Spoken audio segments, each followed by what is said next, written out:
Welcome friends. आज हम लोग सब्जेक्ट वर्ब एग्रीमेंट जानेंगे। सब्जेक्ट वर्ब एग्रीमेंट क्या है? यह एक इंग्लिश व्याकरण का जिसमें हम एक तरह से वचन कथन यानी कि सब्जेक्ट और वर्ब के बीच किस तरह से हम सहमति पैदा करें, ये तालमेल पैदा करें, तो ये हमें इंग्लिश स्पोकन में मदद करेंगे। और यह ग्रामर की और सब उसका सब्जेक्ट यानी कि जो चैप्टर है उसमें भी यह मदद करेगा। अब स्टार्ट करते हैं।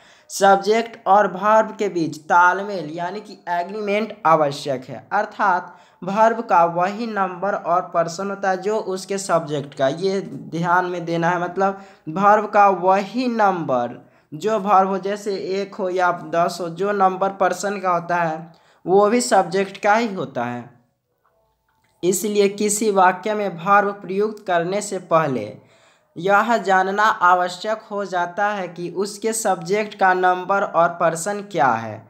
मतलब अगर हम कहीं भी वर्ब का प्रयोग करेंगे तो वहाँ पर यह जानना जरूरी हो जाता है कि सब्जेक्ट जो हम लगाने जा रहे हैं उसका नंबर और पर्सन क्या है।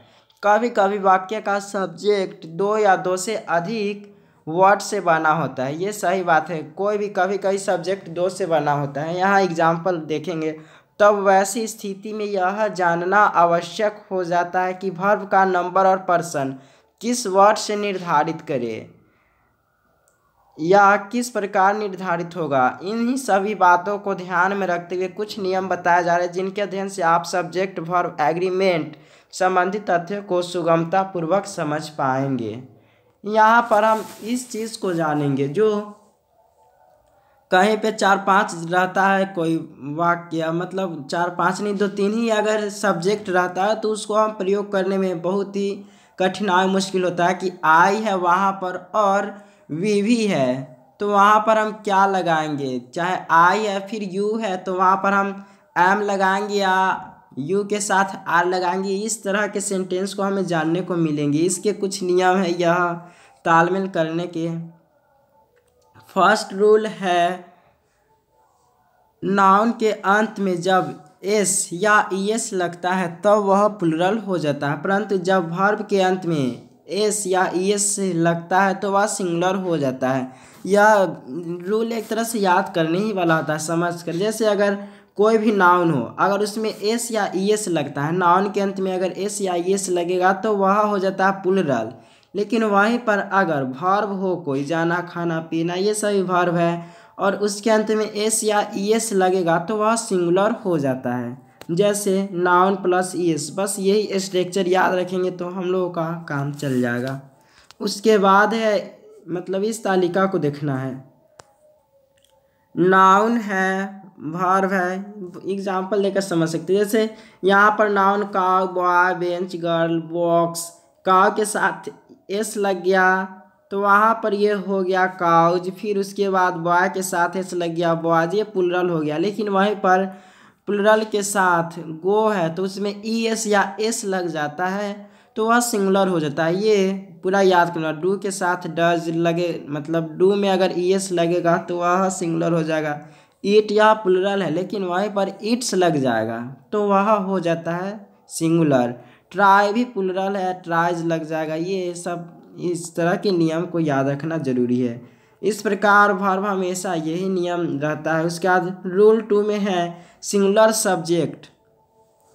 पहला तो सिंपल है, वर्ब के साथ ईएस या एस लगता है तो वह मतलब सिंगुलर रहता है तो वह प्लुरल रहता है तो सिंगुलर बन जाता है। वर्ब के साथ एस या ईएस लगता है तो सिंगुलर रहता है तो प्लुरल बन जाता है। और वहीं नाउन के साथ एस या ईएस लगता है तो वह प्लुरल बन जाता है। बस यहाँ पर एक स्ट्रक्चर दिया हुआ है, ये याद रखना जरूरी है। उसके बाद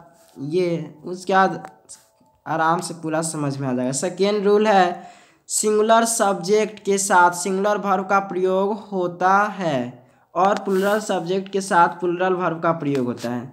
सिंपल है, जहाँ पर सिंगुलर सब्जेक्ट हो वहाँ पर सिंगुलर वर्ब का प्रयोग करेंगे ही, और प्लुरल सब्जेक्ट हो वहाँ पर प्लुरल का करेंगे। जैसे एग्जांपल में देख सकते, जैसे द बॉयज रन, लड़के दौड़ते हैं। यहाँ पर रन प्लुरल है, बॉय भी मतलब बॉयज भी प्लुरल है तो यहाँ प्लुरल के साथ प्लुरल लगा। और वहीं पर ये देखेंगे द बॉय रन्स, रन्स यहाँ पर सिंगुलर है क्योंकि एस या ईएस लग गया वर्ब के साथ तो यह सिंगुलर हो गया। बॉय तो बॉय है ही नाउन, तो यहाँ बॉय रन्स, यह सिंपल है। सिंगुलर रहेगा मतलब सिंगुलर वर्ब रहेगा तो उसका नाउन का प्रयोग करेंगे सिंगुलर ही। सब्जेक्ट और वर्ब का तालमेल के ये दो नियम था और इसमें कुछ एक्सेप्शन है, वो एक्सेप्शन जान लेते हैं इस नियम के। जैसे ऑप्टेटिव सेंटेंस में, ऑप्टेटिव सेंटेंस होता है, आप पहचान सकते हैं जैसे काश, मैं आकाश में उड़ता, इस तरह के सेंटेंस के वाक्य को ऑप्टेटिव कहते हैं जिसमें बात करने से इस तरह के लग जाता है कॉमा। ये मतलब ये कॉमा नहीं है, ये अर्ध विराम जैसा है, मतलब इसमें भी कुछ देर ठहरा ही जाता है। ऑप्टेटिव सेंटेंस में सिंगुलर सब्जेक्ट के साथ भी प्लूरल वर्ब का प्रयोग होता है। यहाँ पर भी हमेशा प्लूरल वर्ब का सेंटेंस होगा। जैसे एग्जाम्पल है गॉड सेव द किंग, मतलब भगवान राजा को बचाए। गॉड ब्लेस यू, भगवान आशीर्वाद तुम्हें दे। फिर लॉन्ग लाइव आवर फ्रेंडशिप, हमारा जो फ्रेंडशिप है वह ज़्यादा दिन जिए, लंबी जिए। तो यहाँ पर इस तरह के वाक्य को ऑप्टेटिव सेंटेंस कहते हैं। इसमें हमेशा सिंगुलर सब्जेक्ट रहता है लेकिन प्लूरल वर्ब का प्रयोग होता है। ये नियम भी याद रखने वाला है। इसमें है कुछ वाक्य में I wish, as if, as though, if इत्यादि के बाद कोरी कल्पना या अभिलाषा जिसकी पूर्ति संभव नहीं है। कोरी मतलब होता है पूरा खाली या थोड़ी, जो शायद ही कभी पूर्ण हो। इस तरह के वाक्य में सिंगुलर सब्जेक्ट के साथ प्लूरल वर्ब का प्रयोग करेंगे हम, जिसमें जो नहीं होने वाला रहेगा, संभव नहीं हो, तो हम उसमें सिंगुलर सब्जेक्ट के साथ प्लूरल का प्रयोग करते हैं। ये भी याद रखने वाला है। जैसे I wish I were a king, काश मैं एक राजा होता। तो यहाँ पर ये नहीं होने वाला बात है क्योंकि ये पछता रहा है या कुछ, लेकिन ये असंभव बात है। तो यहाँ पर ये सब्जेक्ट यानी कि ये सिंगुलर सब्जेक्ट है लेकिन प्लूरल वर्ब का प्रयोग हुआ है। फिर जैसे आई के साथ वाज लगता है लेकिन यहाँ पर वर लग गया क्योंकि असंभव वाला बात है। इस तरह से और एग्जांपल देख सकते हैं। इससे लास्ट है were she a bird, she would fly to me, मतलब वह काश वह एक पक्षी होता ताकि आकाश में मुझे उड़ाता। मतलब इस तरह के सेंटेंस जो नहीं होने वाला है तो उसमें हमेशा उल्टा लगता है। सी के साथ भी वाज लगता है लेकिन यहाँ पर वर लग गया। तो इस तरह के सेंटेंस हमें समझने लायक है। उसके बाद रूल 3 है, कुछ वाक्यों में सब्जेक्ट की बनावट इस प्रकार रहती है।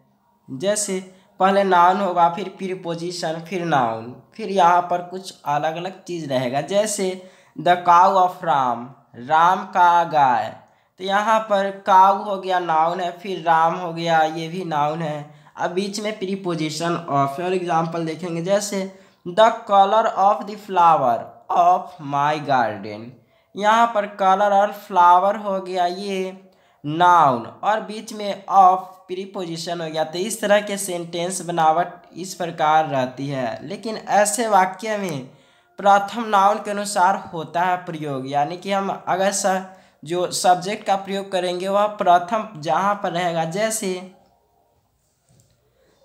The water of this river, यहाँ पर वाटर है इसलिए रिवर्स लग गया, मतलब ये नदिया की पानी। इस तरह के सेंटेंस हमें जो प्रथम नाउन रहेगा उसी के अनुसार उपयोग करना होगा। और एग्जाम्पल देखते हैं यहाँ,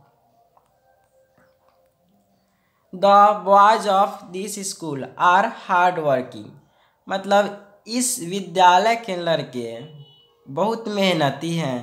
तो यहाँ बॉयज लग गया, बॉयज के साथ यहाँ पर आर लग गया क्योंकि ये प्रथम के ही अनुसार होता है, आर लग गया। और एग्जाम्पल कुछ देख सकते जैसे the condition of the farmers in our country is not good, यानी कि यहाँ पर कंडीशन के अनुसार हुआ इज, न कि फार्मर्स के अनुसार यूज हुआ। यहाँ जो प्रथम है उसी के अनुसार होगा। तो इस तरह के सेंटेंस में हमें ख्याल रखना है, नहीं तो बहुत इस तरह से भी लगा देते, the condition of the farmer in our country are not good. तो इस तरह के हमें स्पोकन इंग्लिश में बहुत सुधार करना है। और रूल 4 है, कुछ वाक्यों में सब्जेक्ट की बनावट इस प्रकार रहती है।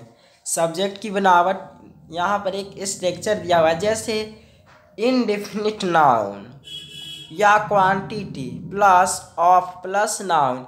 ये भी स्ट्रक्चर याद रखने लायक है। जैसे इंडेफिनिट नाउन या क्वांटिटी रहेगा, फिर प्लस ऑफ और प्लस नाउन रहेगा। जैसे plenty of eggs, plenty of sugar, a lot of books. Indefinite मतलब होता है अनिश्चित, अनिश्चित नंबर हो जिसको मतलब गिनना मुश्किल हो। जैसे हाफ ऑफ द मैंगोज, हर जगह आधा किलो आम तो कितना चढ़ता है, कभी 4, कभी 3, कभी 2, इस तरह से चढ़ता है। तो वहाँ पर इनडिफिनिट नंबर है या क्वांटिटी है, और फिर इस तरह के बनावट रहता है। तो इसमें यहाँ कुछ ध्यान देना है।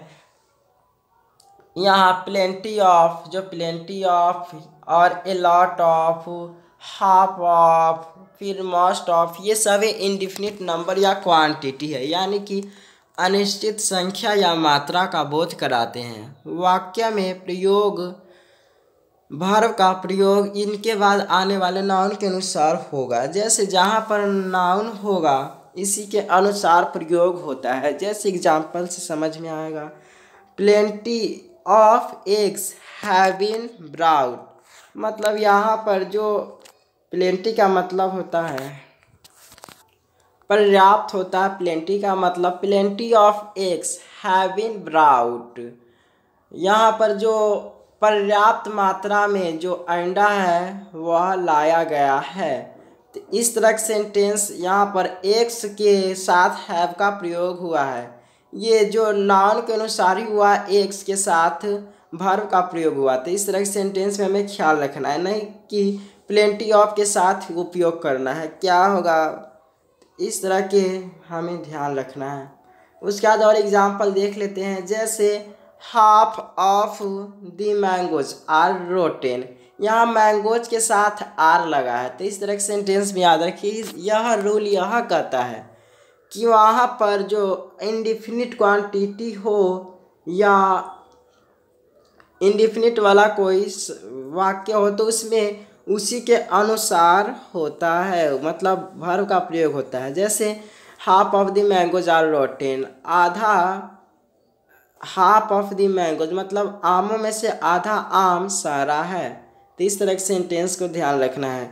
निम्नलिखित का प्रयोग इनडिफिनिट नंबर या क्वांटिटी यानी कि अनिश्चित संख्या या मात्रा का बोध कराने के लिए होता है। इन्हें हमेशा ध्यान में रखना है। मतलब ये कुछ यहाँ पर बात दिया हुआ जो कि हमेशा इनडिफिनिट का ही प्रयोग होता है, इनडिफिनिट क्वांटिटी या इनडिफिनिट नंबर का। जिससे एक एक बार यहाँ पूरा पढ़ देते। जैसे ए नंबर ऑफ यानी कि बहुत, ए लॉट ऑफ बहुत, लॉट्स ऑफ इसका मतलब ये बहुत, प्लेंटी ऑफ बहुत या पर्याप्त, फिर मोस्ट ऑफ बहुत अधिकांश, सम ऑफ कुछ, हाफ ऑफ आधा, 2/3 ऑफ 2/3, 3/4 ऑफ 3/4, ऑल ऑफ सब, पार्ट ऑफ एक भाग या हिस्सा, ए गुड आइडियल ऑफ यानी कि बहुत, अ ग्रेट आइडियल ऑफ इसमें भी बहुत है, ए लार्ज नंबर ऑफ बहुत, मेजोरिटी ऑफ अधिकांश मतलब, हैंडफुल ऑफ यानी कि मुट्ठी भर,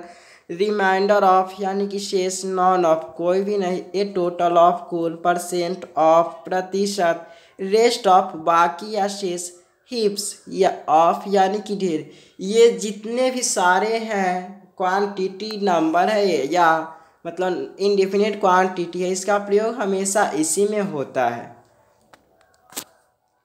और कुछ नोट्स में बातें हैं। ए नंबर ऑफ तथा द नंबर ऑफ में बहुत अंतर है। जहाँ पर ए नंबर ऑफ हो या द नंबर ऑफ वहाँ पर अंतर है। ए नंबर ऑफ का अर्थ है बहुत तथा द नंबर ऑफ का अर्थ है एक निश्चित संख्या।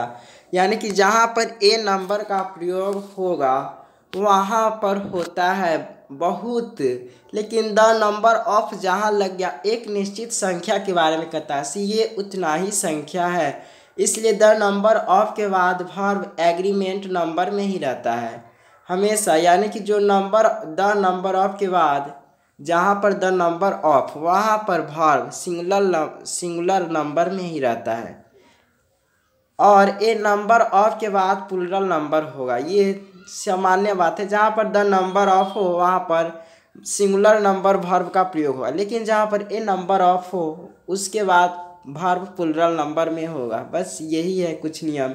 ए number of students have failed in the examination. A number of का मतलब हो गया सीधे बहुत, मतलब बहुत छात्र एग्ज़ाम में फेल हो गया, मतलब एग्ज़ाम में फेल हो गया बहुत स्टूडेंट। इस तरह के सेंटेंस बहुत का वाक्य, लेकिन the number of students is increasing, मतलब एक निश्चित संख्या में छात्र बढ़ रहे हैं, विद्यार्थी बढ़ रहे हैं। तो यहाँ पर निश्चित संख्या लग गया, इसलिए द नंबर ऑफ के साथ इज लग गया, लेकिन वहीं पर ए नंबर ऑफ के साथ हैव लग गया। तो ये नियम सिंपल है, याद रखने वाला है, नोट्स में है, कुछ टफ नहीं है। उसके बाद है दूसरा बात की दूसरा नोट्स, यदि ऑफ के पहले द परसेंटेज रहे, जहाँ पर ऑफ लगेगा वहाँ उससे पहले द परसेंटेज हो तो वर्ब सदा सिंगुलर नंबर में रहेगा। ये भी याद रखने वाला, जहाँ पर ऑफ के पहले द परसेंटेज हो वहाँ पर सदा सिंगुलर नंबर में हो रहेगा। यदि ऑफ के पहले परसेंट रहे, सीधे परसेंट, अगर द परसेंट रहे ऑफ के पहले तो वहाँ पर सिंगुलर नंबर रहेगा, और ऑफ के पहले परसेंट रहे तो वहाँ पर जान जाएंगे कि वे प्लूरल नंबर होगा, सिंगुलर या प्लूरल होगा। जैसे the percentage of good persons is small, यहाँ पर दिया हुआ the percentage of good persons is small, यानी कि जो द परसेंटेज का मतलब होता है वहाँ पर यह हमेशा सिंगुलर में होगा, मतलब जो अच्छे पर्सन की प्रतिशत कम है, तो यहाँ पर द परसेंटेज लगा हुआ है, इसलिए यहाँ पर इज का प्रयोग हुआ है। लेकिन सीधे परसेंटेज रहेगा, ऑफ के पहले सीधे परसेंटेज का प्रयोग हुआ तो वहाँ पर ये प्रयोग हुआ, मतलब प्लूरल वर्ब का प्रयोग है। जैसे 40% of the mangoes are rotten, यहाँ पर ऑफ के बाद डायरेक्ट परसेंट लगा हुआ है तो इसलिए आर का प्रयोग हुआ है, और द परसेंटेज लगा हुआ है इसलिए ए का प्रयोग हुआ। यह आप ध्यान देंगे तो इंग्लिश स्पोकन में बहुत मदद करेंगे। यह काफ़ी यही सब छोटी छोटी समस्याएं रहती है बड़ी बड़ी शहरों में, इस तरह के स्पोकन इंग्लिश में वो तो जल्द इंग्लिश बोल लेते हैं, लेकिन वहाँ पर इस तरह के सेंटेंस में वे गलती कर देते हैं। रूल 5 है, कुछ वाक्यों में सब्जेक्ट की बनावट इस प्रकार रहती है।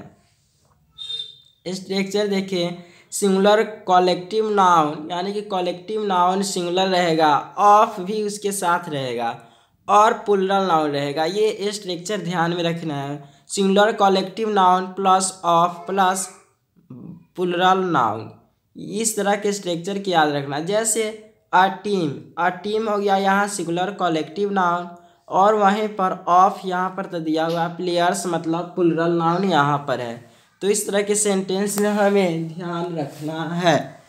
इस तरह के बनावट के नियम इस प्रकार है, हमेशा सिंगुलर कलेक्टिव नाउन रहेगा तो इसके साथ ऑफ या प्लूरल नाउन रहेगा। यहाँ पर कुछ उदाहरण से समझते हैं। जैसे a set of books, a set हो गया सिंगुलर कलेक्टिव नाउन, ऑफ यहाँ पर दिया था उसका प्लूरल नाउन का प्रयोग होगा। जैसे यहाँ टीम, सेट, बैंड और बंच सिंगुलर कलेक्टिव नाउन है। ऐसे सब्जेक्ट रहने पर वर्ब सदा सिंगुलर नंबर में रहेंगे, ये हमेशा सिंगुलर नंबर में होगा। ए बैंड या अ bunch of keys, a bunch of keys का मतलब जो चाबी बहुत सारे रहते हैं, यानी कि चाबी की गुच्छा, वो हम ये नहीं समझे कि वे गुच्छा में यानी कि बहुत है, वह सिंगुलर ही है।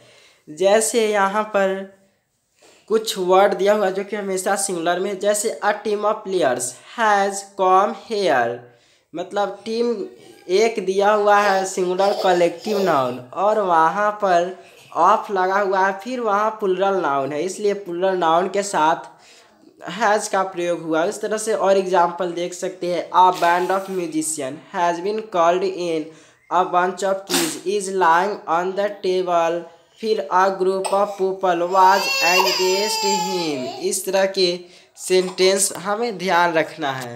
उसके बाद है रूल 6 में government, board, staff, committee, company, public, jury इत्यादि ऐसे शब्द हैं जिनका प्रयोग सिंगुलर या प्लुरल दोनों में होता है। इसका प्रयोग हमेशा दोनों में हो, सिंगुलर प्लुरल का प्रभाव ही नहीं पड़ेगा, लेकिन इसके लिए यह ध्यान देना आवश्यक है।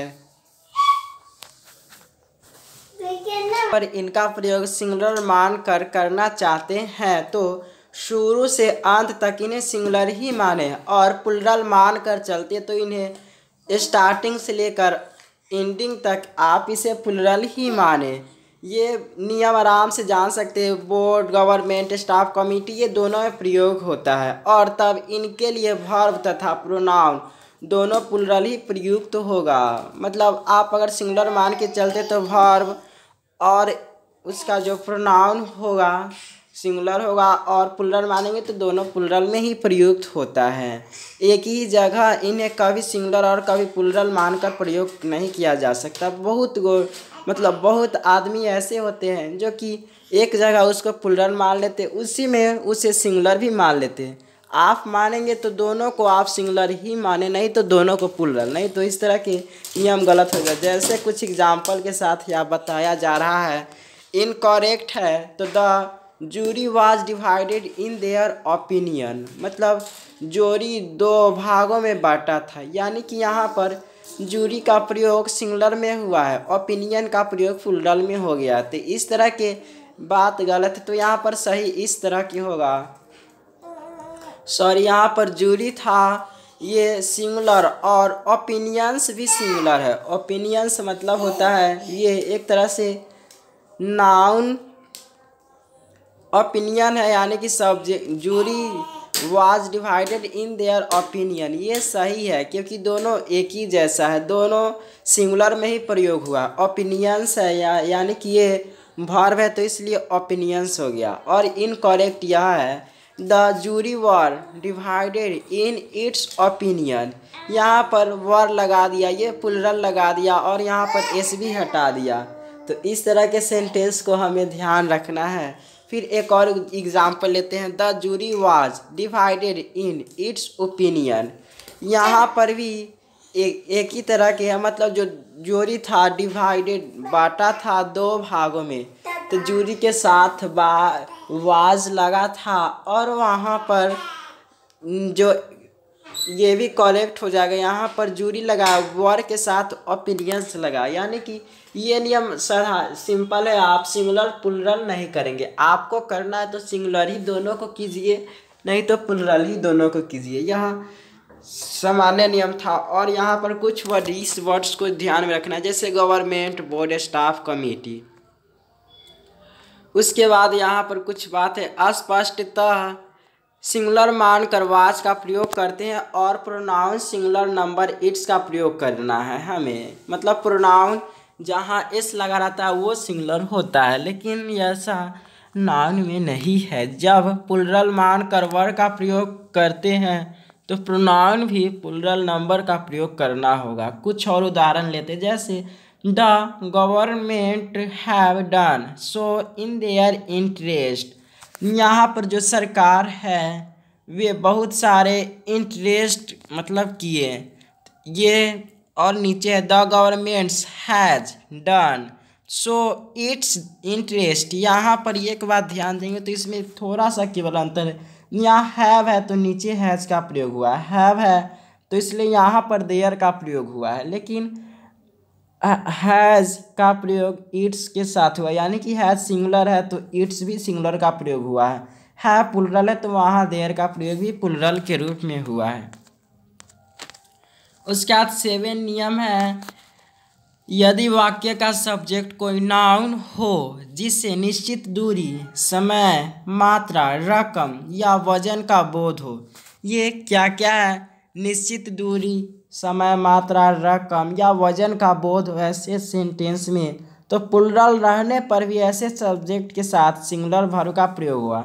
मतलब यहाँ पर समय भी प्लूरल होता है, मात्रा भी प्लूरल, रकम प्लूरल, ये सभी प्लूरल है, लेकिन वहाँ सिंगुलर वर्ब का प्रयोग होता है क्योंकि ऐसे सब्जेक्ट से संख्या का बोध नहीं होकर किसी निश्चित मात्रा या परिणाम का बोध होता है। ये ध्यान में रखना। मतलब समय, दूरी, मात्रा, रकम, वजन, इस तरह के वाक्य तो प्लूरल है, लेकिन वहाँ पर सिंगुलर वर्ब का प्रयोग होगा क्योंकि सब्जेक्ट ऐसे मतलब सिर्फ कुछ मात्रा में समय का बोध न होकर, यानी कि ये अनिश्चित नहीं होता है, निश्चित मात्रा या परिणाम का बोध होता है। इसलिए सिंपल है, एग्जाम्पल के साथ समझते। जैसे 40 miles is a long distance to walk, यानी कि 40 मील्स हमें टहलना है, 40 माइल्स लंबी दूर टहलना है।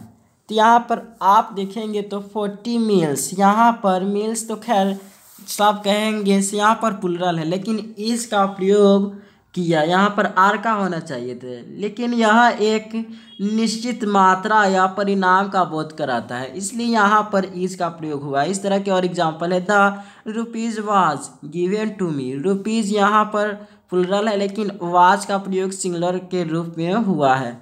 तो इस तरह की सेंटेंस ध्यान में रखना है। ऐसा वाक्य हमें कभी कभी सस्पिशन रहता है, और 12th के एग्ज़ाम में भी इस तरह के पूछे जाते हैं। 10 hours is enough for the work, यानी कि आवर्स के साथ ही इसका प्रयोग हुआ है। जैसे 10 घंटा मतलब 10 घंटे काम के लिए अधिक है। तो इस तरह के नियम ध्यान में रखना है। कुछ और एग्जाम्पल लेते हैं, जैसे 5 tons of coal is needed for the work, यानी कि 5 किलो मतलब 5 टन का कोयला जरूरी है इस काम के लिए। यहाँ पर सभी प्लूरल है, लेकिन उसके साथ सिंगुलर वर्ब का प्रयोग हो रहा है क्योंकि निश्चित मात्रा में यह परिणाम या मात्रा का बोध हो रहा है। और रूल 8 है, यदि वाक्य का सब्जेक्ट कोई व्यक्ति, देश या पुस्तक का नाम हो तो उसके लिए सिंगुलर वर्ब का प्रयोग होगा। यहाँ पर व्यक्ति, देश, पुस्तक का नाम उसके लिए हो तो हमेशा सिंगुलर वर्ब का ही प्रयोग होगा, क्योंकि नाम या टाइटल से एक ही वस्तु का बोध होता है, दो या अनेक का नहीं। ये सामान्य बात है। कोई देश, पुस्तक, नाम ये सभी का हो तो सिंगुलर का प्रयोग होगा, क्योंकि टाइटल या नाम उसका रहता है, उससे प्लूरल का बोध नहीं होता है। जैसे Arabian Nights is a popular books, मतलब अरेबियन नाइट है, यह एक प्रसिद्ध किताब है। यहाँ अरेबियन नाइट्स यहाँ पर प्लूरल है, लेकिन इज का प्रयोग हुआ है क्योंकि यहाँ पर एक ही टाइटल का बोध होता है, इसलिए। और एग्जांपल देख सकते हैं, जैसे the United states of America, मतलब संयुक्त राष्ट्र अमेरिका का, इज अ रिच कंट्री, वह एक अमीर कंट्री है, अमीर देश है।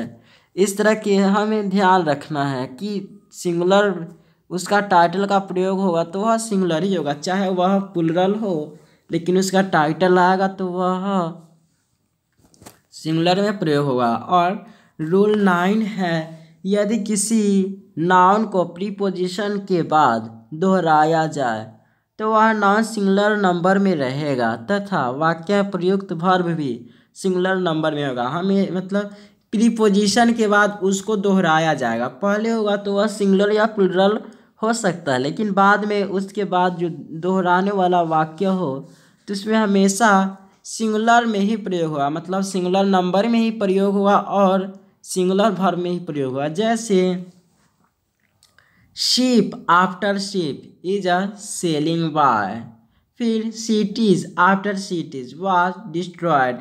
हम ये नहीं समझें कि शीप के बाद शीप यानी कि 2 शीप का प्रयोग हुआ, ये नहीं समझे।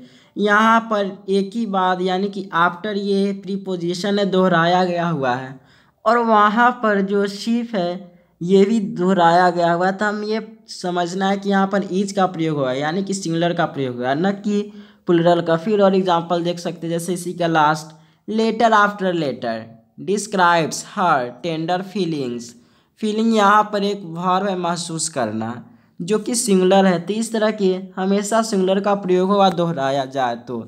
इस तरह के नियम याद रखेंगे तो स्पोकन इंग्लिश गजब का हो जाएगा। उसके बाद 10वां है, कुछ नाउन ऐसे हैं जिनके 2 भाग होते हैं, इनका एक भाग दूसरे भाग से अलग नहीं रहता है, जैसे glasses, shoes, pants, scissors, trousers, spectacles, tongs, पायजामा आदि ऐसे ही नाउन हैं।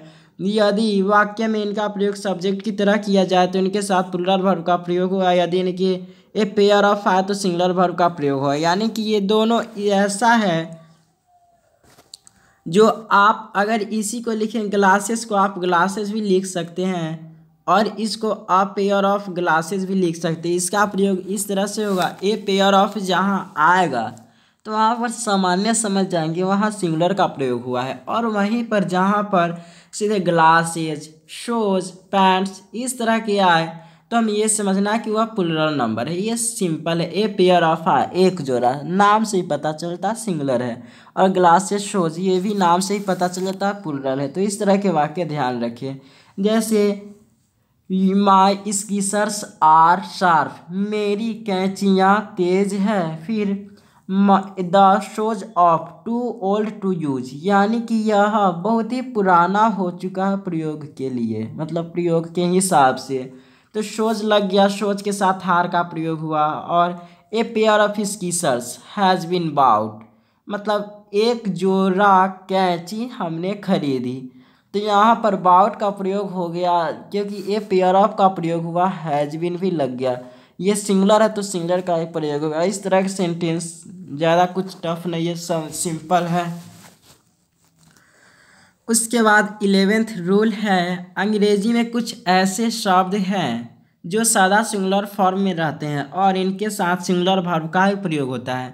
इनमें एस या ई एस मतलब लगा कर न तो इन्हें प्लूरल बनाया जाता है, न प्लूरल वर्ब का इनमें प्रयोग किया जाता है। ये हमेशा ध्यान रखना है, जितने हैं इसका प्रयोग हमेशा सिंगुलर में ही होगा। आप इसको प्लूरल वर्ब नहीं बना सकते, न ही कोई चीज़ प्लूरल इससे बना सकते हैं। जैसे फर्नीचर, सीनरी, लैंग्वेज, यहाँ पर लगेज है, information, advice, news, percentage, poetry, knowledge, dirt, dust, traffic, electricity, money, music, coffee इत्यादि। ये सभी ऐसा है जिसका हमेशा सिंगुलर में ही उपयोग होता है।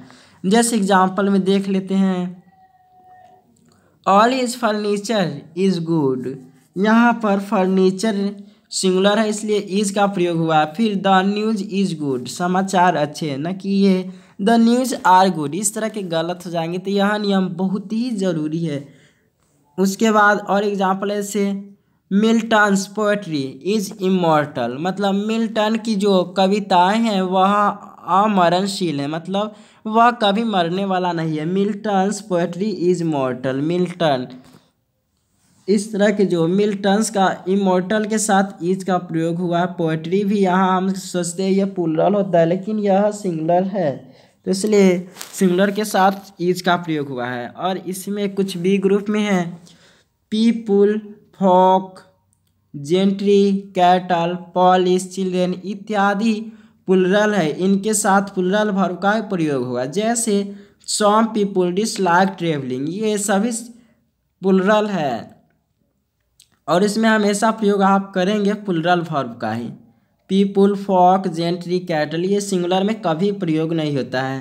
सम पीपुल डिसलाइक ट्रेवलिंग, मतलब कुछ आदमी, मतलब कुछ लोग नापसंद करते हैं यात्रा को। फिर the police have arrested the thief, यहाँ पर पुलिस है प्लूरल में तो इसलिए हैव का प्रयोग हुआ है। इस तरह के सेंटेंस हमें आराम से ध्यान रखना है कि अगर प्लूरल है तो वहाँ पर प्लूरल वर्ब का प्रयोग करेंगे, यह हमेशा प्लूरल में ही आते हैं। आप इसको चाह कर भी सिंगुलर नहीं बना सकते, पुलिस को, फॉक को, जेंट्री, कैटल, पॉलिस इत्यादि को।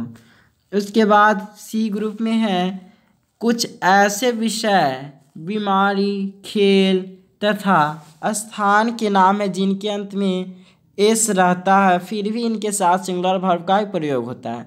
हम ये नहीं समझे कि यह दिया हुआ है एस लगा हुआ है या ई एस लगा हुआ है तो ये प्लूरल है, ये सिंगुलर वर्ब में ही है। जैसे बीमारियों के नाम है, जैसे मिसाल्स, मम्स, मम्स मतलब गर्ल्स शोध होता है। फिर खेलों के नाम, यहाँ पर बिलियार्ड, डार्ट्स ये खेल का नाम है। विषयों के नाम है जैसे मैथमेटिक्स, फिजिक्स, फोनेटिक्स, स्टैटिक्स, ये सभी में एस लगा हुआ है, लेकिन ये प्लुरल नहीं है, सिंगुलर में ही है। यहाँ पर खैर एस लगा हुआ है तो ये नहीं समझे कि यहाँ पर प्लुरल होगा। फिर स्थानों के नाम, Wales, Athens, the United States, ETC। यहाँ ये जगह के नाम है, एल्स लगा हुआ है लेकिन यह सिंगुलर में ही प्रयोग हुआ है। एग्जाम्पल से समझते हैं, जैसे micelles is a dangerous disease, मतलब मिसल्स एक खतरनाक बीमारी है। फिर mathematics is not an easy subject, mathematics यानी कि गणित भारी सब्जेक्ट नहीं है, मतलब आसान सब्जेक्ट नहीं है। तो यहाँ इस तरह के सेंटेंस में एस लगा हुआ तो ये नहीं समझे कि यहाँ पर ये प्लुरल है। फिर United states is a great country, United state के बारे में कहा जाए तो यह एक अमेरिका देश है, वह एक महान देश है। डी में है मॉडर्न इंग्लिश में वेजेज को प्लुरल माना जाता है। वेजेज मतलब जो बजट यानी कि पैसा, उसके बारे में मतलब जो यहाँ पर शुद्ध हिंदी में देखा जाए तो ये है होता है उसी में लगा रहना, यानी कि ही वेजेस RS 5,000 अ मंथ, यानी कि वे 5,000 प्रत्येक महीना मतलब काम में लगे रहते 5,000 के महीना पर। परंतु बाइबल की इस पंक्ति में इसका प्रयोग सिंगुलर नाउन की तरह हुआ है। बाइबल का जो प्रयोग हुआ है मतलब ये एक तरह से बाइबल एक धर्म ग्रंथ है जिसमें the wages of sin is death, यानी कि आत्मा मृत्यु में लगा रहता है। यहाँ पर एक अलग है तो ये आप आराम से याद रख सकते हैं। ये एक्सेप्शन में जहाँ पर कोई चीज़ लगा हुआ कोई चीज़ रहेगा उसमें हमेशा आप प्लुरल का प्रयोग करेंगे, तो ये सामान्य नियम है। उसका 12th नियम है, यदि वाक्य का सब्जेक्ट द प्लस एडजेक्टिव हो तो वर्ब प्लुरल होगा। ये भी सभी तो खैर स्ट्रक्चर के ही जैसा है, सब्जेक्ट हो या द एडजेक्टिव हो, मतलब सब्जेक्ट द एडजेक्टिव हो तो वो प्लुरल में होगा। एडजेक्टिव में जैसे गरीब, अमीर, ये सभी, जैसे द पुअर आर ऑनेस्ट, मतलब गरीब ईमानदार होते हैं। यहाँ पर द लगा हुआ उसके बाद एडजेक्टिव लगा हुआ है, जैसे प्लुरल है, ये सभी है तो ये हमें ध्यान में रखना है। फिर है द ब्लाइंड कैन नॉट सी, अंधे नहीं देख सकते हैं। यहाँ ब्लाइंड द के साथ ब्लाइंड यानी कि ये भी एडजेक्टिव है तो इसमें लगा हुआ है, आप जान सकते हैं प्लुरल भी है, प्लुरल वर्ब लगा हुआ है सी। फिर द वार्टियस आर ब्लेस्ड, यहाँ पर इस तरह के सेंटेंस है जो कि आराम से पहचान सकते, द प्लस एडजेक्टिव हो तो वहाँ प्लुरल में होगा। 13 नियम है मैनी या an plus noun plus singular verb, या more than one plus noun plus singular verb, ये दोनों स्ट्रक्चर को याद रखना है। जहाँ पर मैनी ए या एन आए और उसके बाद नाउन प्लस सिंगुलर वर्ब होगा, लेकिन वहीं पर मोर देन वन आए तो वहाँ पर भी नाउन प्लस सिंगुलर वर्ब आता है। एग्जाम्पल से देख सकते हैं, जैसे मैनी ए या एन के बाद नाउन और वर्ब दोनों सिंगुलर नंबर में रहते हैं, नाउन और वर्ब दोनों सिंगुलर नंबर में रहेंगे, ये भी नियम याद रखने वाला। इसी प्रकार मोर देन वन के बाद नाउन और वर्ब दोनों सिंगुलर नंबर में रहते हैं, लेकिन मोर देन के बाद यहाँ सिंगुलर नंबर में दोनों रहता है, ये एक ही जैसा है, सिमिलरिटीज है। जैसे many a man was killed, अधिक में से एक आदमी मारा गया था, यानी कि यह अधिक है, यानी कि मैनी के बाद एन का प्रयोग हुआ है इसलिए यहाँ पर नाउन का प्रयोग हुआ है, मैन है, और यहाँ पर किल्ड का प्रयोग हुआ है जो कि सिंगुलर वर्ब है। फिर मोर than one books was stolen, एक से अधिक किताबें बिक चुकी थी, मतलब बिका हुआ था, तो यहाँ पर मोर देन का प्रयोग हुआ है, तो यहाँ पर भी सिंगुलर वर्ब दोनों सिंगुलर में ही प्रयोग हुआ है। तो ये आराम से याद रखने वाला, मैन और बुक्स, मेन और बुक्स देना गलत होगा, आप ये गलत, मतलब मैनी अ मैन बहुत आदमियों में से आदमी मारा गया था, तो यहाँ पर मेन देते तो यहाँ गलत हो जाता, बुक्स भी देते तो गलत होता।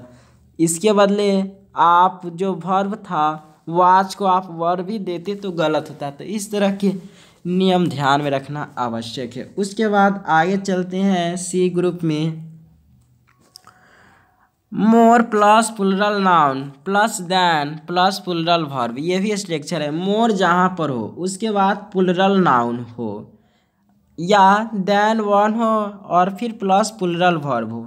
अगर मोर के बाद देन वन के पहले नाउन प्रयुक्त हो, ये एक एक करके यहाँ से ध्यान समझना। यदि अगर मोर के बाद देन वन के पहले, मोर के बाद हो लेकिन देन वन के पहले नाउन रहेगा तो वह नाउन प्लूरल नंबर में रहेगा।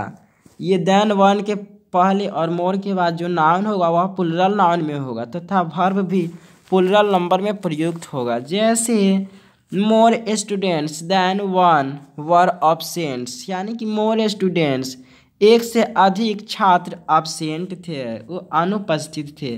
फिर मोर वर्क में than one have been arrested, यानी कि एक से अधिक आदमी जो काम में लगे थे वह अरेस्टेड हो चुके हैं, अरेस्टेड हो चुके थे या हैं। इस तरह के सेंटेंस हमें ध्यान रखना है जो यहाँ पर मेन स्ट्रक्चर ही। जैसे more plus plural noun plus than plus plural verb, यह सिंपल है। प्लूरल नाउन है तो वहाँ प्लूरल वर्ब भी लगेगा, लेकिन उसके बीच में देन लग चुका है और पहले मोर लग चुका है, तो इस तरह के सेंटेंस में यह ध्यान देना। फिर 14 रूल है, कुछ वाक्यों के सब्जेक्ट इन शब्दों द्वारा जोड़े जाते हैं।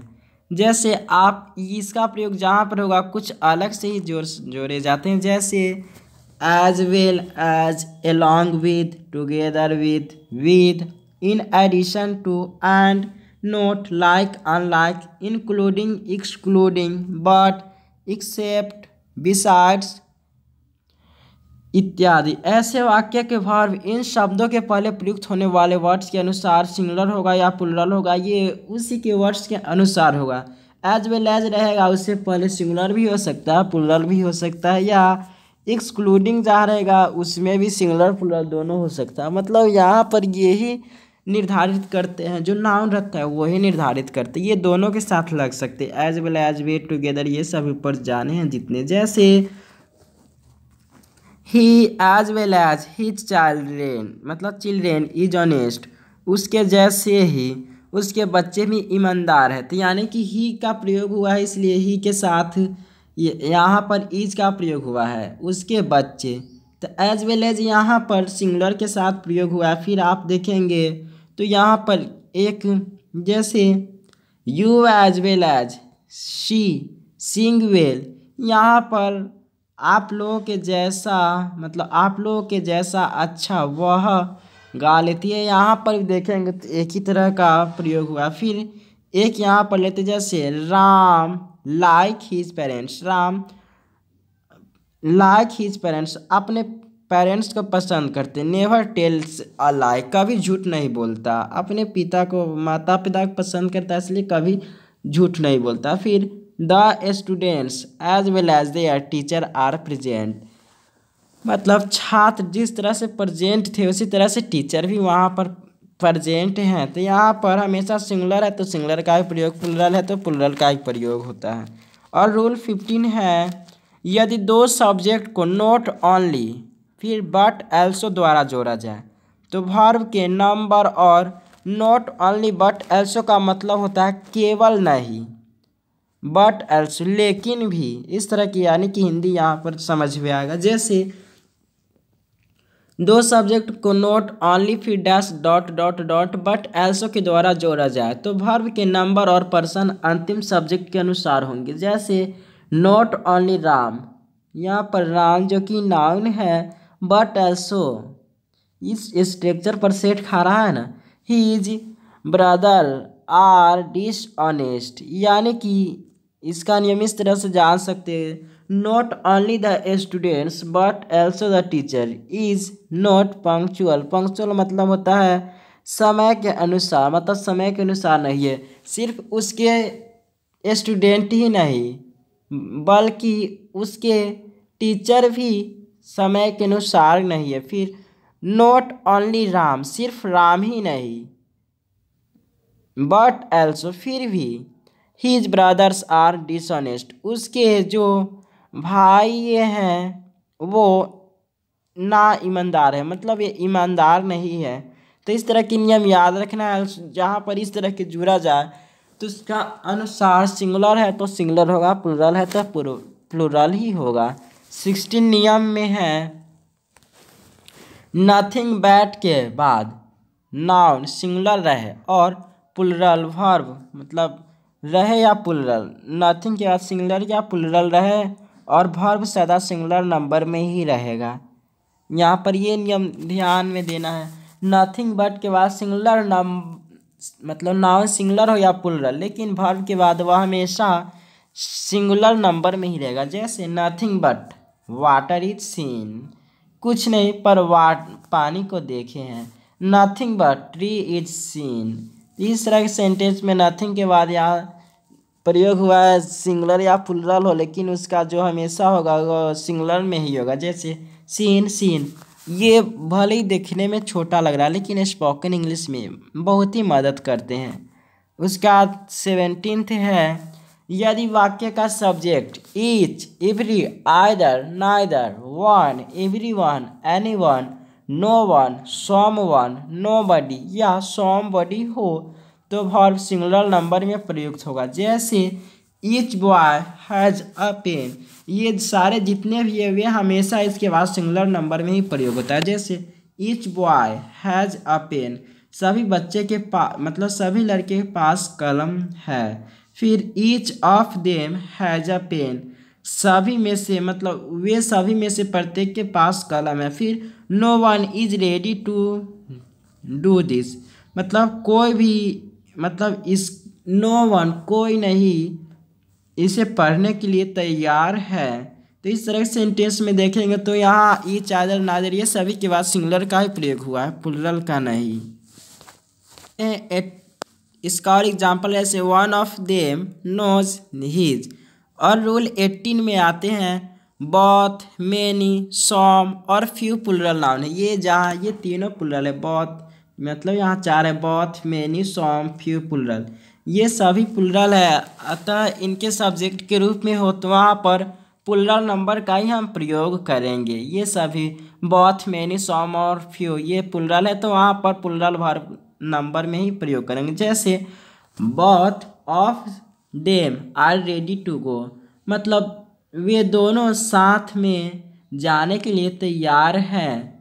तो ये बोथ लगा हुआ है इसलिए आर का प्रयोग हुआ है। फिर और एग्जाम्पल देखेंगे ये सभी जहाँ वहाँ पर प्लूरल का प्रयोग हुआ है। जैसे फ्यू पर्सन्स आर ऑनेस्ट, कुछ पर्सन कुछ लोग ईमानदार हैं। इस तरह के हम पहचान सकते हैं। नोट, नॉन और एनी दो ऐसे प्रोनाउन हैं जिनका प्रयोग सिंगुलर और प्लूरल दोनों में होता है। नॉन और एनी का प्रयोग हम कहीं भी कर सकते हैं, सिंगुलर में या प्लूरल में, ये सामान्य है। नोट और एनी ये भी एक प्रोनाउन है, दोनों में प्रयोग कर सकते हैं। जैसे नॉन ऑफ देम हैज़ या हैव कम बैक, यहाँ पर हैज़ दोनों लगा सकते हैं क्योंकि दोनों प्रयोग होता है।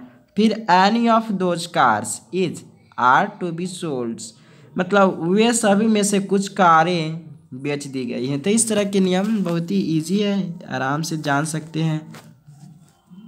उसका 19th नियम है यदि दो या दो से अधिक नाउन्स या प्रोनाउंस को और, नॉर, आइदर और neither, dash, dot dot dot, nor से अलग किया जाए तो वर्ब अपने से सबसे नज़दीक आने वाले नाउन या प्रोनाउन के अनुसार प्रयुक्त होता है। जैसे आइदर यू और ही इज़ गिल्टी, मतलब आइदर यू तुम दोनों में से कौन है जो गिल्टी यानी कि निर्दोष है। फिर neither he nor I am guilty, दोनों में से मैं नहीं निर्दोष, मतलब मैं निर्दोष नहीं हूँ। इस तरह के सेंटेंस यहाँ पर देखेंगे तो और, नॉर, आइदर और फिर नाइदर डॉट डॉट नॉर से अलग किया जाए, ये अलग करने वाला वाक्य है। तो इसमें हमेशा सबसे नज़दीक आने वाला नाउन या प्रोनाउन के अनुसार हो। यहाँ पर यू के साथ आर लगना चाहिए था लेकिन जो इसके नज़दीक है उसी का प्रयोग हुआ। तो इस तरह के नियम है। फिर और एग्जाम्पल देखेंगे जैसे आर यू और ही टू ब्लेम, यहाँ पर आर यू के साथ आर लगा हुआ है। फिर यू और ही इज़ टू ब्लेम, फिर यहाँ पर ही के साथ इज का प्रयोग हुआ। सब्जेक्ट यहाँ पर अलग अलग चेंज होता है तो उसके अनुसार अलग अलग ही प्रयोग होता है। और उसके बाद 20th नियम है, ये लास्ट नियम है शायद, यदि क्लॉज का सब्जेक्ट कोई relative pronoun who which that हो तो वर्ब एंटीसेडेंट के अनुसार प्रयुक्त होगा। एंटीसेडेंट के अनुसार, जैसे जो हु विच दैट ये सभी एंटीसेडेंट है, इसके अनुसार ही होगा। यहाँ यह जान लेना आवश्यक है कि एंटीसेडेंट उस नाउन या प्रोनाउन को कहते हैं जो रिलेटिव प्रोनाउन है, जैसे विच दैट हु ये सभी रिलेटेड है, अर्थात जिसके लिए कुछ रिलेटिव प्रोनाउन का प्रयोग होता है। जैसे the boy who is playing is my son, मतलब the boy who is playing जो लड़के खेल रहे हैं, इज माय सन वे मेरा भाई है। तो यहाँ पर रिलेटिव का प्रयोग हु के साथ हुआ है। हु का साथ ये नहीं समझे कि कौन होता है। फिर the boys who are playing are my sons, जो वहाँ लड़के खेल रहे हैं वे मेरा, मतलब are playing are my son वे मेरे बेटे हैं। तो यहाँ पर प्रयोग एंटीसेडेंट के अनुसार हुआ है। तो यहाँ ध्यान यहाँ पर कुछ यह बात देना है कि अगर प्लुरल नंबर में प्रयुक्त हुआ तो प्लुरल का प्रयोग करेंगे और सिंगुलर का प्रयोग हुआ तो सिंगुलर का। जैसे बॉय था तो यहाँ सिंगुलर लगा दिए इज, वहीं पर बॉयज था तो यहाँ पर आर लगा दिए। रिलेटिव प्रोनाउन के साथ इस तरह के नियम को ध्यान रखना है। एक और कुछ एग्जाम्पल दिया हुआ, जैसे it is I who have done this. It is I, क्या मैं यह करता हूँ। फिर it is he who has done this, क्या वह इसे जो करेगा वह करेगा। मतलब इस तरह के यहाँ पर रिलेटिव का प्रयोग मेन है समझना, तो आप समझकर पूरा कर सकते हैं। और इसके बाद यहाँ पर कुछ और नियम है, जैसे नोट्स में रिलेटिव प्रोनाउन, बस स्ट्रक्चर को याद रखना। जैसे रिलेटिव प्रोनाउन के पहले वन ऑफ प्लुरल नाउन या प्रोनाउन प्रयुक्त रहता है तो ऑफ के बाद आने वाला नाउन या प्रोनाउन को ही एंटीसेडेंट मान लिया जाता है। वन ऑफ या प्लुरल नाउन हो या प्रोनाउन हो तो वहाँ ऑफ के बाद नाउन या प्रोनाउन को ही हम एंटीसेडेंट मानेंगे और उसके अनुसार वर्ब का प्रयोग करेंगे। ऑफ के आने वाले वन के बाद अनुसार नहीं। जैसे he is one of those, यहाँ पर ही के अनुसार ही प्रयोग करेंगे। The persons who do not accept bribes, bribes मतलब होता है घूस, यानी कि he is one of those, वो सभी में से वह पर्सन जो कि घूस एक्सेप्ट नहीं किया, स्वीकार नहीं किया। 21 नियम है, जब वाक्य के सब्जेक्ट में प्रयुक्त वर्ड्स को एंड से जोड़ा जाए तो वर्ब के नंबर का निर्धारण इस प्रकार होता है। ये ध्यान देना है, जब वाक्य के सब्जेक्ट में प्रयुक्त वर्ड को एंड से जोड़ा जाए, कोई वाक्य वहाँ पर एंड से जोड़ा जाए तो वहाँ पर नंबर निर्धारण इस प्रकार से होता है। जैसे सामान्यतः जब दो या दो से अधिक नाउन या प्रोनाउन को एंड से जोड़ा जाता है तब वर्ब प्लुरल नंबर में प्रयुक्त होता है। जैसे Ram and Shyam are going, यहाँ पर दोनों प्लुरल है इसलिए यहाँ पर आर का प्रयोग, मतलब दो है एंड से है इसलिए आर का प्रयोग हुआ। फिर है you and he are friends, यहाँ पर भी दो पर्सन है यानी कि प्लुरल है इसलिए आर का प्रयोग हुआ। फिर ही एंड आई के साथ हैव का प्रयोग हुआ क्योंकि ये आई है। यहाँ पर नियम है, दो या दो से अधिक नाउन या प्रोनाउन को एंड से जोड़ा जाता है तब वर्ब प्लुरल नंबर में ही प्रयोग होता है। यहाँ पर सभी प्लुरल में ही प्रयोग हुआ क्योंकि एक से अधिक का बोध हो रहा है। लेकिन यहाँ पर कुछ बी में कुछ और है, जब एंड से जुड़े सिंगुलर नाउन एक ही वस्तु या व्यक्ति का बोध कराते हैं तब सिंगुलर में ही प्रयुक्त होता है जो नंबर होता है। सिंगुलर नाउन अगर एक ही का व्यक्त कराएगा तो सिंगुलर में ही प्रयोग करेंगे। जैसे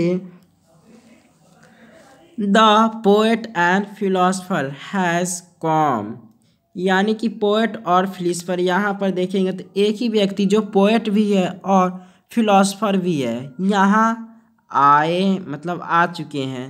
तो यहाँ पर फिलोसफर और पोएट्स मतलब एक ही का बोध हो रहा है तो इसलिए यहाँ पर प्रयोग हुआ है हैज़ का। एक ही व्यक्ति जो पोएट भी है और फिलोसफर भी है इसलिए यहाँ पर यह प्रयोग हुआ है, एक ही है। लेकिन यहाँ पर a red and black cows is grazing in the fields, एक ही गाय जो यहाँ पर लाल और काले हैं वे चल रहे हैं। यहाँ पर ये ना समझे कि एक लाल गाय और एक काली गाय चल रही है, तो इस तरह को नहीं समझना है। यहाँ पर दोनों एक ही का बोध हो तो सिंगुलर का ही प्रयोग करेंगे। उसके बाद नोट्स में कुछ बात दिया हुआ है, यदि एक ही नाउन के पहले आर्टिकल आए तो समझना यह है कि एक ही व्यक्ति या वस्तु की चर्चा है। यदि दोनों ही नाउन के पहले आर्टिकल आए तो समझना है कि दोनों व्यक्तियों या वस्तुओं की चर्चा है। ये सिंपल है, नाउन के पहले आर्टिकल आए तो वहाँ पर समझ लेना, आर्टिकल के अनुसार ही हमें समझना है। जैसे the poet and the philosopher have come, यहाँ पर आर्टिकल का प्रयोग हो गया हुआ है, इसलिए यहाँ पर ये समझे कि यहाँ पर एक कवि है और एक फिलोसफर है जो यहाँ आ चुके हैं, तो ये अलग अलग भाव व्यक्त करते हैं, यानी कि प्लुरल है, तो इसलिए यहाँ पर हैव का प्रयोग प्लुरल वर्ब का प्रयोग हुआ। फिर the poet and philosopher has come, एक ही व्यक्ति जो पोएट और फिलोसफर है यहाँ आए। द तो खैर लगना ही था, लेकिन द अगर फिलोसफर के साथ लग जाता तो यहाँ पर ये दोनों अलग अलग हो जाता, लेकिन सिर्फ पहले वाले के साथ द का प्रयोग हुआ है, तो ये जान ले कि ये दोनों एक ही हैं। उसके बाद सी में है, जब दो अंक एंड से संयुक्त रहते हैं और उनके बाद वर्ब आता है तब वह वर्ब सिंगुलर तथा प्लुरल दोनों में से किसी एक रह सकता है। ये भी सम सिंपल है, जहाँ पर दो अंक हो वहाँ दोनों अगर एक साथ जुड़ा हुआ हो तो उसके बाद जो सिंगुलर वर्ब या प्लुरल दोनों में से कोई एक रह सकता है। जैसे 2 and 2 is 4, फिर 2 and 2 are 4, यहाँ पर ये दोनों सही है। अगर सिंगुलर है तो आप सिंगुलर लगा दो, प्लुरल है तो प्लुरल भी लगा सकते हैं। यानी कि जब दो अंक एंड से संयुक्त रहते हैं तो उनके जो बाद वर्ब होता है तब वर्ब सिंगुलर तथा प्लुरल दोनों में से किसी एक रह सकता है। दोनों यहाँ पर सही हैं। फिर उसके बाद है नोट्स में, सामान्यतः लोग ऐसे वाक्य में सिंगुलर वर्ब्स का ही प्रयोग करते हैं। मैथमेटिक्स की किताबों में सिंगुलर वर्ब का ही प्रयोग मिलता है, अतः आप भी ऐसे वाक्य में सिंगुलर वर्ब का प्रयोग करें तो अच्छा रहेगा, परंतु प्लुरल वर्ब का प्रयोग भी गलत नहीं माना जाएगा। ये सिंपल है, लेकिन अधिकतर आप एग्ज़ाम में एक बार आ चुका है 2 and 2 is 4, 2 और 2 4 होते हैं। तो यहाँ पर इस तरह के सेंटेंस में हमेशा याद रखें, कुछ भारी नहीं है, सिंपल है। इस तरह से डी में है, कुछ ऐसे सिंगुलर नाउन्स हैं जो एंड से जुड़े रहते हैं और प्रयोग में बराबर एक साथ आते हैं। एंड से जुड़े रहते हैं लेकिन वे हमेशा बराबर में आते हैं। ऐसे मानो कि एक नाउन दूसरे का जोड़ा हो, ऐसे वाक्य वर्ब सदा सिंगुलर नंबर में ही रहते हैं। यहाँ पर हमेशा एक तरह से जोड़ा हो तो ये ना समझे कि यहाँ पर एक सिंगुलर है तो एक प्लुरल है, ये जोड़ा में है हमेशा के लिए, तो इसलिए यहाँ पर हमेशा दोनों मतलब सिंगुलर में ही प्रयोग हुआ है, क्योंकि उनसे एक ही वस्तु या भाव विशेष का बोध होता है, अलग अलग दो वस्तुओं का नहीं। जैसे राइस एंड करी इज माय फेवरेट डिश, यानी कि चावल और दही मेरा फेवरेट खाना है। फिर bread and butter is a rich food, रोटियां और मक्खन ये दोनों जोड़ी का है, तो इसलिए यहाँ पर इस तरह के सेंटेंस में सिंगुलर नंबर का ही प्रयोग करते हैं। और एग्जांपल देख सकते हैं, जैसे all coming and going was forbidden, फिर truth and honesty is the best policy. इस तरह के प्रयोग हमेशा जोड़ी के साथ होता है, लेकिन इसमें एक अपवाद यह भी है कि इस वाक्य में वर्ब प्लुरल नंबर में प्रयुक्त हुआ है। Time and tide, wait for no man, समय और काल किसी के लिए, मतलब no wait for no man एक के लिए नहीं, एक आदमी के लिए नहीं रुकता है। फिर नोट में है, इन वाक्यों में वर्ब प्लुरल नंबर में है क्योंकि एंड से जुड़े दो नाउन्स अलग अलग है। थिंग्स एंड पर्सन का बोध हो रहा है इसलिए। जैसे और एग्जांपल देख सकते हैं, जैसे water and oil do not mix, पानी और तेल कभी नहीं मिलते, तो यहाँ पर दोनों अलग अलग है इसलिए यहाँ पर प्लुरल का प्रयोग हुआ है। फिर यहाँ पर my uncle and my guardian have come here, मेरे पिताजी और मेरे चाचा जी यहाँ आ रहे हैं। फिर यहाँ पर ई ग्रुप में है, यदि सिंगुलर नाउन को एंड से जोड़ा जाए और उनमें से एक के पहले भी ईच या एवरी या नो का प्रयोग हो तो वर्ब सिंगुलर नंबर में प्रयुक्त होगा। जैसे each man and each women has equal right, मतलब प्रत्येक आदमी और प्रत्येक महिलाएं के पास एक अधिकार हैं। यहाँ दोनों एंड से जुड़ा हुआ है, लेकिन यहाँ पर वर्ब सिंगुलर का ही प्रयोग हुआ है।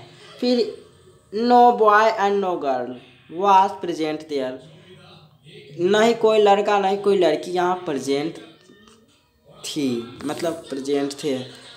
Every man women and child was given food, यहाँ पर देखेंगे तो यहाँ सिंगुलर का ही प्रयोग हो रहा है, भले ही वह उनमें से जो एक पहले आए या एंड से जुड़ा हुआ हो तो वहाँ पर सिंगुलर का प्रयोग करेंगे। उसके बाद 22 है, यदि सब्जेक्ट के बाद अपोजिशन का प्रयोग हुआ हो तो वर्ब सदा अपोजिशन पद के पहले आने वाले नाउन या प्रोनाउन के अनुसार होगा, अपोजिशन पद के अनुसार नहीं। यहाँ अपोजिशन पद का मतलब होता है जैसे ऑनेस्ट मैन हो गया या द फैक्ट हो गया, ये सभी अपोजिशन है। यदि अब सब्जेक्ट के बाद अपोजिशन आए तो उसके बाद हमेशा ये ध्यान रखना है कि अपोजिशन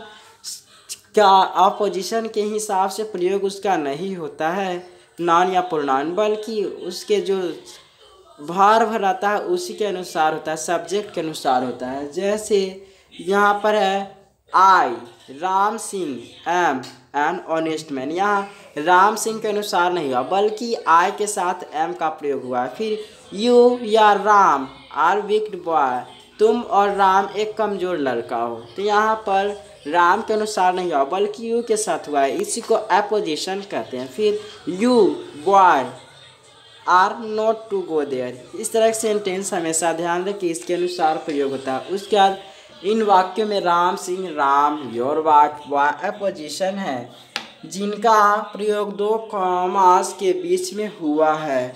वाक्य में प्रयुक्त वर्ब अपोजिशन के अनुसार न होकर उसके पहले आने वाले नाउन या प्रोनाउन के अनुसार हुआ है।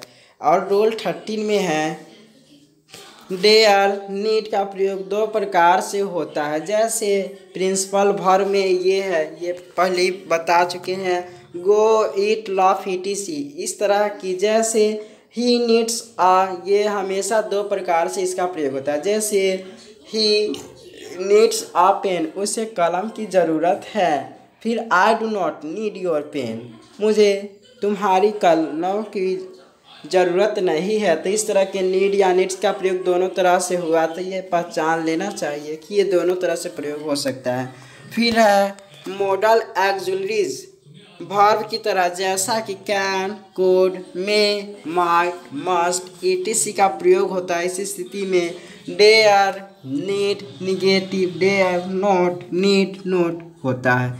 यहाँ थर्ड पर्सन सिंगुलर नंबर के साथ भी डेयर नॉट नीड प्रयुक्त होगा। जैसे कुछ एग्जाम्पल में दिया हुआ उसे देखेंगे, डेयर नॉट नीड्स नॉट नहीं, जैसा कि कैन नॉट कुड नॉट नहीं होता, वैसे ही डेयर्स और नीड्स नॉट नहीं होगा। ये सिंपल एग्जाम्पल फिर से यहाँ पर सही तरह से जान लेते हैं। मॉडल ऑक्सिलरीज वर्ब की तरह, जैसा कि can could may might must etc का प्रयोग होता है। इसी स्थिति में डेयर नीड का निगेटिव डेयर नॉट होता है। यहाँ थर्ड पर्सन सिंगुलर नंबर के सब्जेक्ट के साथ भी डेयर नीड का प्रयोग होगा, डेयर नॉट नीड्स नॉट नहीं। यहाँ पर आप ये नहीं लगाएंगे कि डेयर्स लगा हुआ तो वहाँ आप डेयर नोट हो सकता है, डेयर्स नोट नहीं। फिर नीड नोट हो सकता है, नीड्स नोट नहीं। जैसा कि कैंस नोट कुड्स नोट नहीं होता है, वैसे ही डेयर्स नोट। यहाँ सिंपल है, एस लगा हुआ हो तो वहाँ पर नोट का प्रयोग नहीं करेंगे, सिंपल बिना एस वाला के साथ हम प्रयोग करेंगे। एग्जाम्पल में आप देख सकते हैं, जैसे he dare not go there, उसे वहाँ जाने की साहस नहीं है। फिर she need not say anything, उसे कुछ कहने की ज़रूरत नहीं है। इस प्रकार आप लिख सकते हैं he dare not go there ये। फिर और he does not dare to go there, ये दोनों बात मतलब सही है, but not he dares, dares आप नहीं लगा सकते, तो ये बात सिंपल है जो कि समझना है। फिर 14 है, देयर से आरंभ होने वाले वाक्यों को वर्ब उनके असली सब्जेक्ट के अनुसार प्रयुक्त होते हैं जो वाक्य में देयर के बाद प्रयुक्त रहते हैं। जैसे there is a boy, there are boys, there is no book in the box, यानी कि जो देयर का प्रयोग होगा उसके सब्जेक्ट के अनुसार ही प्रयोग देयर का अनुसार होगा। जैसे यहाँ पर बॉय है तो इज लग गया, बॉयज है तो आर लग गया, ये सिंपल नियम है। फिर आर देयर, यहाँ पर आर लग गया इसलिए कार्स का प्रयोग हुआ, तो ये नियम है। उसके बाद 25 नियम है, former latter following undersigned का प्रयोग प्रोनाउन की भांति नाउन के बदले होता है। जब ये सिंगुलर नाउन के बदले प्रयुक्त होते तब इनके साथ सिंगुलर वर्ब लगते हैं, और जब ये प्लूरल नाउन के बदले प्रयुक्त होते हैं तब इनके साथ प्लूरल वर्ब लगते हैं। ये भी सिंपल नियम है। ये सभी वर्ड हो और इसके बदले सिंगुलर नाउन प्रयुक्त होते हैं तब इनके साथ सिंगुलर वर्ब भी लगते हैं, लेकिन जब प्लूरल होगा तो प्लूरल वर्ब लगते हैं। ये सभी सिंगुलर है तो सिंगुलर दोनों लगेगा, प्लूरल है तो प्लूरल दोनों, दोनों का मतलब वर्ब और नाउन। जैसे both the teacher and the students have not come today, the former is ill and the latter are absent for nothing। यहाँ पर आप देखेंगे तो टीचर एंड स्टूडेंट्स, यहाँ पर बहुत का बोध हो रहा है तो इसलिए हैव का प्रयोग हुआ। फिर द फॉर्मर इज इल, यहाँ पर फॉर्मर का प्रयोग एक वचन में है यानी कि सिंगुलर नाउन में है तो इसलिए यहाँ पर सिंगुलर का प्रयोग। और द लेटर, लेटर बहुत का प्रयोग हुआ है इसलिए यहाँ पर प्लूरल का प्रयोग हुआ। यह सिंपल नियम है। और उसके बाद ये कुछ और एग्जाम्पल है, जैसे the following is the weather report, यहाँ पर ये एग्जाम्पल इस तरह से है। नोट में कुछ है, फॉर्मर फॉलोइंग मतलब लेटर, अंडर डिजाइन में एस या एस लगाकर प्लूरल इसे बनाना गलत हो जाएगा, ये हमेशा याद रखें। और लास्ट रूल 26वां है, एज फॉलोज, एज रिगार्ड्स तथा एज कंसर्न के बदले क्रमशः एज फॉलो, एज रिगार्ड तथा एज कंसर्न नहीं दिया जा सकता है, चाहे इनके साथ सिंगुलर नाउन रहे या प्लूरल नहीं रहे। आप इसे ये नहीं कर सकते हैं कंसर्न से है तो आप कंसर्न कर दें एज कंसर्न, ये गलत होगा। जैसे the chief points are as follows not as follow, यहाँ पर आप सीधे फॉलो नहीं लिख सकते थे, फॉलोज लिखाएगा। फिर the description is as follow, जो लिखित है वह नीचे है, आप यहाँ पर भी फॉलो नहीं करेंगे, फॉलो मतलब हो जाएगा पीछा करना, इसका अलग मीनिंग ही हो जाएगा। तो इस तरह के नियम इतने सारे थे। अगर for more video watching subscribe my channel. Thank you for watching.